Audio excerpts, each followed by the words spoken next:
Bila ChatGPT update yang mereka dah boleh tiru sebiji art legenda anime Hayao Miyazaki secara sempurna, sampai PMX sendiri pun dah join sekaki. Memang minggu ni jadi minggu paling gelap lah bagi pelukis-pelukis anime, sebab anime Miyazaki macam Spirited Away, My Neighbor Totoro atau The Boy and the Heron yang menang Oscar tahun lepas, semua mula dengan lukis dan warna atas-atas. Sampai ada satu scene dalam anime dia duration 4 saat je, tapi ambil masa setahun lebih nak siap. Tapi main ChatGPT tapau barang setahun ni settle dalam masa 3 saat. Tak ke sedih? ChatGPT simple persetan kan terus benda-benda sentimental ni. Sebab ni lah illustrator anime sangat bencikan AI image processing dan mula rasa terancam. Sebab kalau ChatGPT dah boleh catch up style studio Ghibli yang payah nak buat tu dengan satu prompt je, style studio lain macam Ufotable atau Santorial lah contoh, dia pun boleh copy dengan petik jari je. Dan tanda-tanda kiamat tu nampak makin besar bila orang dah boleh start feature konsep studio Ghibli Miyazaki ni untuk podcast dan short anime. Dah lah pelukis-pelukis anime kat Jepun tak sedia ada pun, hidup serba daif dah.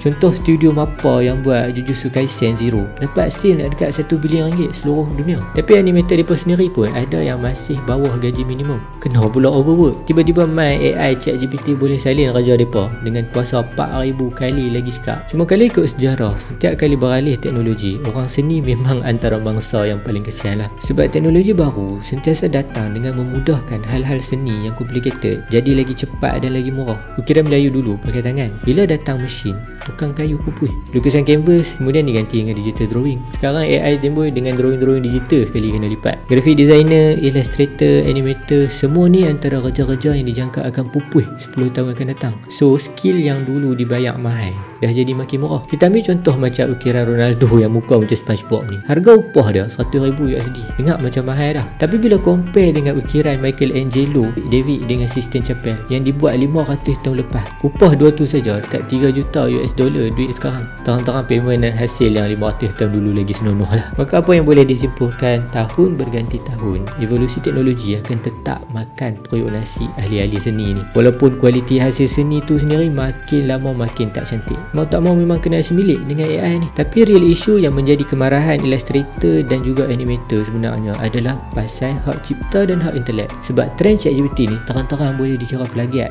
atau mencuri lah kalau tak ada konsen daripada pemilik karya. Padahal tahun ni saja ChatGPT expected boleh revenue lebih $12 bilion. Tak kira lah kalau buat duit guna art konsep orang, tapi tak banyak RM1 2 kat kereta. Cuma kalau ada satu benda positif pasal perang antara artisan dengan AI ni adalah ke depan kita mungkin akan dapat tengok lebih banyak anime-anime self-made yang segar, directed by animator yang bebas. Tak perlu lagi bergantung kepada studio dan permintaan-permintaan mereka yang bukan-bukan.